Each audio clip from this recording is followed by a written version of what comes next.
शिवाय नमस्तुभ्यं। ये शिव कृपा, शंकर की उदारता, ये शिव करुणा। अब सुनो दिल से, जितने लोग आस्था पर कथा सुन रहे हैं, जितने फेसबुक यूट्यूब पर सुन रहे हैं और जितने इस पावन प्रागण्य में कथा सुन रहे हैं, आप दिल से सुनो, हृदय से।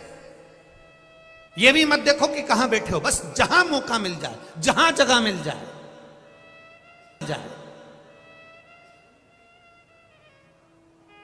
एक काशी के एक भक्त की कथा आती है जिसका नाम भोला था। माता पिता थे, आंखों से अंधा बेटा ने जन्म ले लिया था। अब आंख से अंधा बेटा घर में जन्म ले लिया, एक ही लड़का, और वो भी आंख से अंधा। मां भी रोती थी और पिता भी रोते थे कि बेटा ने भी जन्म लिया तो आंख से अंधा है। नहीं है इसके, अंधा ही है।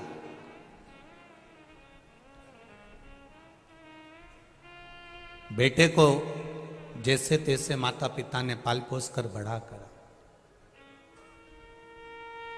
अब घर में अगर कोई विकलांग है, कोई का पांव नहीं, कोई का हाथ नहीं, कोई के शरीर में रोग है या बीमारी है और उसका कोई नहीं है, तो माँ बाप तो यही सोचते हैं ना कि हम तो है ना, जब तक है हम तो अपने बच्चे को संभालेंगे, जब तक जीवन मिला है, मनुष्य की देह। मेरा बेटा है, मुझे संभालना है। अंधे बेटे को, जिसका नाम उन्होंने काशी में भोला रख दिया था, उस भोला को वो संभाल रहे। हमारा सनातन धर्म बड़ा विचित्र बात कहता है, ना अंधे को देखकर कभी हंसना है, ना लूले को देखकर कभी हंसना है, ना अपंग को, ना कोई का हाथ पांव, किसी के नेत्र, कुछ भी तकलीफ में हमें कभी नहीं हंसना।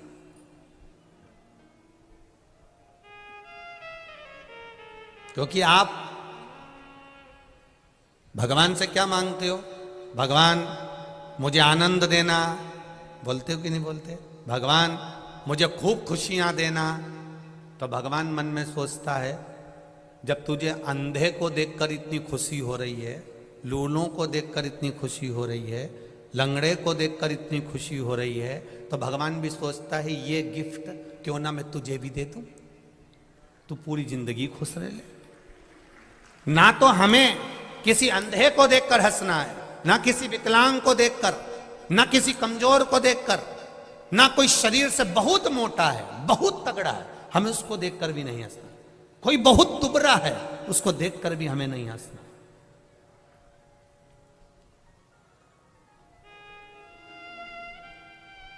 और यदि हम उसको देखकर हंस रहे हैं, हम उसके ऊपर एक उंगली उठा रहे हैं, हम उसको देखकर थोड़ा ठिठोली कर रहे हैं, तो ये तैयारी रखना कि इस कष्ट को भोगने के लिए आपका एक जन्म हो सकता है।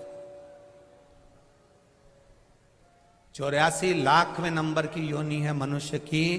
83,99,999 योनियां काटने के बाद यह मनुष्य की योनि 84 लाखवें नंबर की आती है।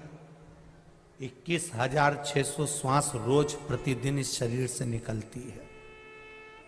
3.5 करोड़ पूरे शरीर में रोम छिद्र हैं। ये 3.5 करोड़ रोम छिद्र भगवान ने दिए। 21,600 श्वास प्रतिदिन शरीर से निकल रही है। 83,99,999 योनियां छोड़ने के बाद मनुष्य की देह मिलती है। और वह मानव की देह अगर हमने केवल निंदा में, बुराई में, चुगली में, गलत कार्य में निकाल दिया तो हमारा जीवन व्यर्थ है, फिर उस जीवन का कोई महत्व नहीं है जो शिव जी ने दिया। करो भजन, घर से भी आओ, और किसी के पास में पैसा नहीं है, वो के मेरा मन बहुत करता है कथा में जाने का, पर इतनी दूर हो, मेरे पास ऑटो का किराया नहीं, भगवान ने मुझे दिया है, तू बैठ मेरे साथ में। हो सकता है ये 10 रुपए मेरे कहीं मेडिकल में लगने वाले होंगे, डॉक्टर में लगने वाले होंगे, तो 10 रुपए में तुझे ले जाकर कथा सुना दूं। इससे बढ़कर सुख और क्या होगा? घर से खाली गाड़ी आ रही है, पड़ोसन से पूछ लो चल रही है कथा में, रिश्तेदारों से पूछ लो कथा में चल रहे हो, हम जा रहे हैं कानपुर में कथा सुनने, कल्याणपुर में कथा चल रही है, हम कथा को सुनने के लिए जा रहे हैं, कथा श्रवण करने जा रहे हैं। चित्त से आनंद से कथा को सुनना है। हमको यहाँ दिखावा नहीं करना है। आपके कानपुर में बहुत कथा होती है, कानपुर वासियों को मेरा नमन है। बहुत बड़े बड़े रूप में कथा होती है, उनको भी नमन है। पर यहाँ जो कथा हो रही है, यहाँ श्रोता नहीं बैठा हुआ है। ये जो समिति कथा करा रही है, यजमान कथा करा रहे हैं, या जितने भी लोग सेवा में लगे हुए हैं, उनसे एक ही निवेदन करूंगा, यहाँ कथा सुनने के लिए श्रोता नहीं बैठा है। यहाँ जितने भी आएंगे वो भोला आएगा और भोला का भगत आएगा, इसके सिवा कोई नहीं। जो शंकर का प्रिय है, जो शिव का प्रिय है, वही यहाँ पहुंचने वाला, उसके सिवा कोई नहीं पहुंचने वाला। ये तो संबंधों की बात है। किसी के यहाँ शादी होती है, अभी शादी का सीजन चल रहा है, बोलो री जी जी सही है कि गलत है? खूब शादी का सीजन चल रहा है। किसी की बहन के यहाँ शादी, किसी के काका जी के शादी, किसी के मामा जी के शादी, किसी की बुआ जी के यहाँ शादी। तो जिसके रिश्तेदार के यहाँ शादी है तो रिश्तेदार को जाना पड़ेगा। जिसके जैसे संबंध होते हैं वो शादी में वैसा ही पहुंचता है।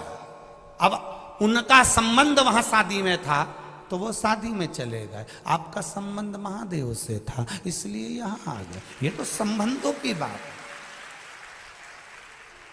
ये तो आपका संबंध कैसा है ये मालूम पड़ता है कि संबंध कहां निभ रहा है, कहां पहुंचे हो आप। भोला की आंख नहीं है, भोला आंखों से अंधा है। पर माता पिता ने विचार करा कि मेरा बेटा आंखों से विहीन है, इसके जीवन में हमें कुछ अच्छा कर देना चाहिए, इसके जीवन में हमें कुछ अच्छा करना है।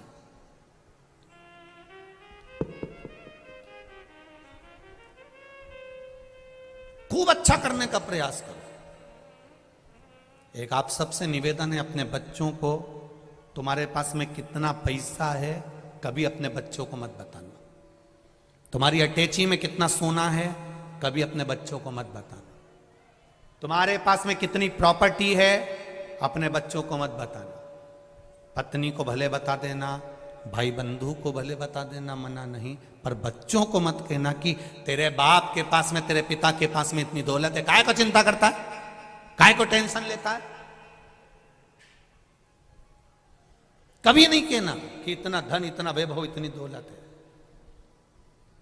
बच्चों से कहो पढ़ाई करो, विद्याध्ययन करो, मेहनत करो और अच्छी मेहनत करो और दिल से करो।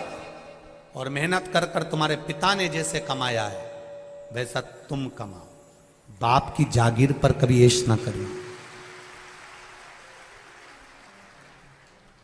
अपने बच्चों को बताओ। भोला के माता पिता ने विचार करा कि भोला एक दिन शरीर हमारा छूट जाएगा और भोला आंख से अंधा है, कुछ करा जाए व्यवस्था, क्या करा जाए। तो उन्होंने कहा कि ये आंख से अंधा लड़का करेगा क्या, ना तो नौकरी कर सकता, ना सर्विस कर सकता, ना कुछ करेगा। एक काम करते हैं, इसको शंकर जी के मंदिर जाना सिखा देते हैं, इसको मंदिर तक ले जाना सिखा देते।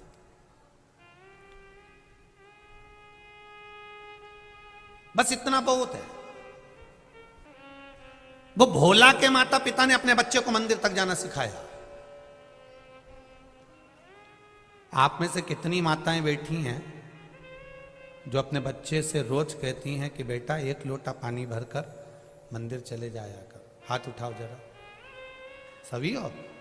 जय हो, रख लो जी हो, प्रणाम, बहुत बढ़िया।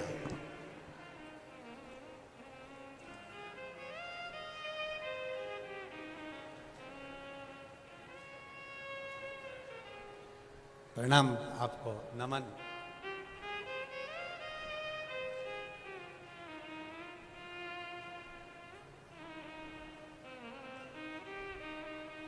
होना चाहिए।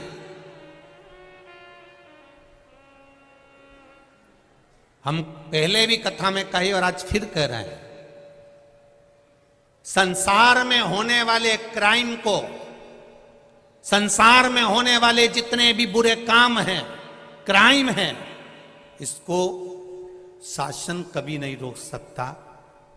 इसको शासन कभी जिंदगी में नहीं रोक सकता। क्राइम को अगर रोक सकते हो तो आपके घर के संस्कार रोक सकते हैं। आप रोक सकते हो इसको। आप अपने बच्चों को अच्छा संस्कार दीजिए, क्राइम होना बंद हो जाएगा। प्रशासन कितना रोकेगा? सरकार कितना रोकेगी? आप अपने बच्चों को अच्छा संस्कार दो, बेटा कभी गलत कर्म मत करना, भगवान पर भरोसा रखना, कभी गलत काम की ओर अग्रणी मत होना। मेरा भोलेनाथ बैठा है, उसने मेरे दुख में साथ दिया है, तो विश्वास रखती हूं कि तेरी जिंदगी में कदम से कदम मिलाकर मेरा शंकर चलेगा। टेंशन मत लेना। अपने बच्चों में भगवान के प्रति, शिव के प्रति, उसके भीतर इतना बल प्रदान कर दो, इतना बल दे दो कि बच्चा कभी गलत करने की सोचे ही नहीं। कभी बच्चे, अपने घर के बच्चे कभी गलत मार्ग की ओर जाए ना।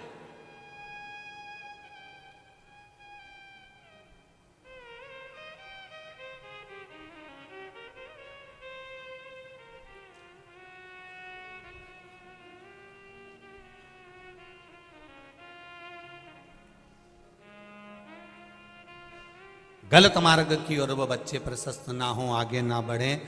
हम कई बार कथाओं में कहते हैं आपका संस्कार, आपके घर की परवरिश, आपके घर का भजन, आपके घर की भक्ति ये गलत कार्य को रोक सकती है।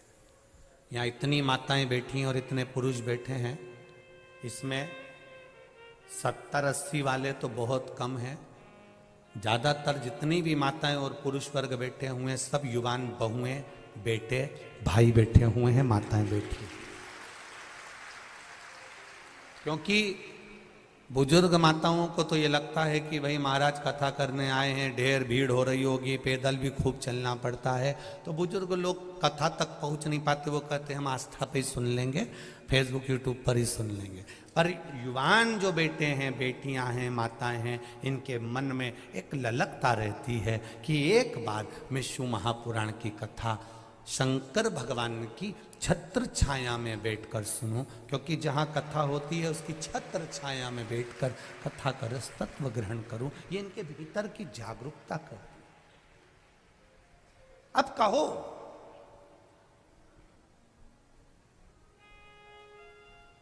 आपका बल, आप अपने जो बच्चों को बल दे रहे हो, काशी में रहने वाला भोला, उसकी माता पिता ने बल दे दिया कि अगर हम मर भी गए, हमारे प्राण चले गए, तो बेटा कम से कम शंकर के मंदिर जा रहा है, शंकर का गुणगान कर रहा है, शिव का भजन कर रहा है, शिव मंदिर में बैठेगा, भगवान का भजन गाएगा, तो जितने लोग मंदिर में आएंगे कम से कम वो तो सहयोग करेंगे।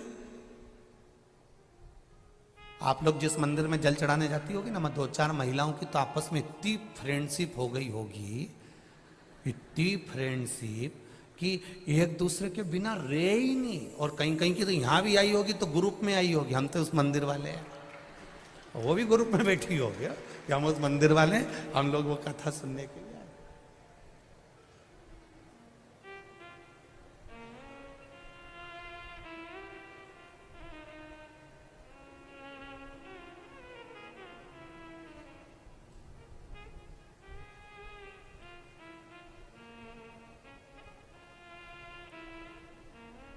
अब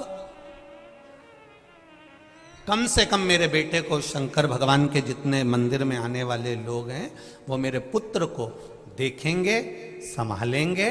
हमारे प्राण छूट भी गए तो हमारे बच्चे को कम से कम मंदिर में आने वाले देख लेंगे, संभाल लेंगे। ये जानकर माता पिता ने अपने पुत्र को शिव मंदिर ले जाना चालू कर दिया। बेटा बड़ा हो गया, मंदिर जाते रहे।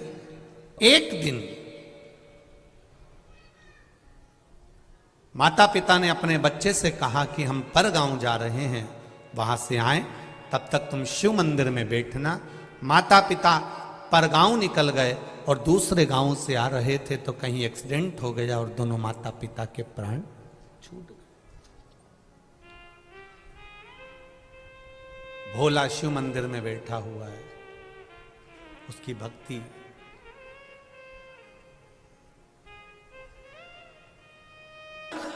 उसको नहीं मालूम कि मेरे माता पिता मर चुके हैं, मेरे माता पिता चले गए, प्राण छूट गए, पर जल बरस रहा है, नेत्रों से जल बह रहा है, लगातार बह रहा है। एक भाई वहां रोज जल चढ़ाने आता था शिव जी के मंदिर में, उसने पूछ लिया, आज तेरा आंखों से जल बह रहा है, आंसू निकल रहे हैं, क्या बात है? भोला कहता है मेरे माता पिता पर गांव गए, अभी तक आए नहीं है। उनका इंतजार करते करते मैं सुबह से थक गया, चल मैं तुझे घर छोड़ देता हूं। जो रोज शिव जी के मंदिर में जल चढ़ाने आता था, उसने भोला का हाथ पकड़ लिया। जिसका कोई नहीं होता उसका भोलेनाथ होता है। इतना भगवान विष्णु ने कहा होगा। भगवान विष्णु उतना ही देंगे जितना तुम्हारी किस्मत में, जम के बोलो जरा, लिखा होगा। पर भोलेनाथ उतना देंगे कितना, ना तो वो ब्रह्मा जी का लिखा हुआ देखते हैं, ना वो विष्णु जी का लिखा हुआ देखते हैं, ना वो भाग्य का लिखा हुआ देखते हैं। वो तो केवल इतना देखते हैं कि मेरे दरवाजे पर आया है और मुझे देना है, बस खत्म। उसे कोई मतलब नहीं, उसे कोई मतलब नहीं। आया वो भस्मासुर आकर खड़ा हो गया, और भस्मासुर कौन था ये भस्मासुर? कितना कितना भगवान शंकर का भक्त। वो भस्मासुर था कौन? शिव जी का भक्त। इतनी पूजन करता था शंकर जी की, इतनी पूजन करता, शंकर जी प्रसन्न हो गए। शंकर जी ने कहा मांग तुझे क्या चाहिए? बस आपकी सेवा करना चाहता हूं। शंकर जी ने कहा ठीक है, कर ले सेवा, मेरे को काम बता। कई कई बहुएं ऐसी होती हैं, नई नई आती हैं, एकदम तो कहती मम्मी मैं क्या काम करूं, और इतने दिन में मम्मी कह दे बेटी जा लिट्टी चोखा बना ले, या मम्मी कह दे बेटा जा वो चिलड़ा बना ले। चीला आटे में शक्कर गुड़ घोल के तवे के ऊपर, क्या बोलते हो, चीड़ा ना, हाँ तो वो चीला बना ले। अब वो बहू को पहली बार माँ ने कहा जा, अब तू पूछ रही कि क्या करूं क्या करूं क्या करूं, तो चीला बना ले।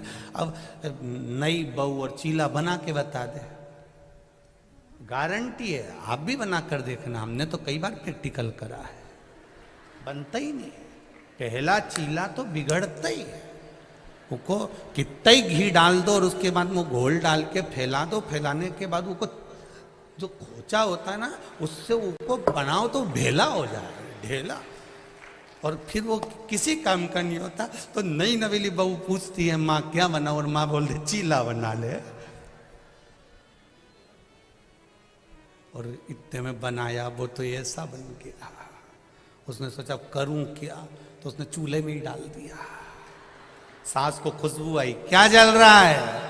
कहीं नहीं, चीला देख के मेरा दिल जल रहा है।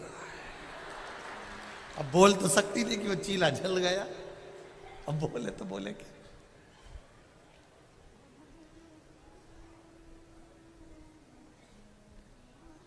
भस्मासुर शिव जी से पूछते हैं आप बताओ मेरे लिए आज्ञा क्या है?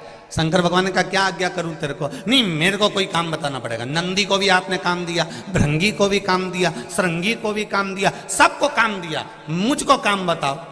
शंकर भगवान ने पार्वती जी से पूछा तू बता इसको क्या काम बताऊं?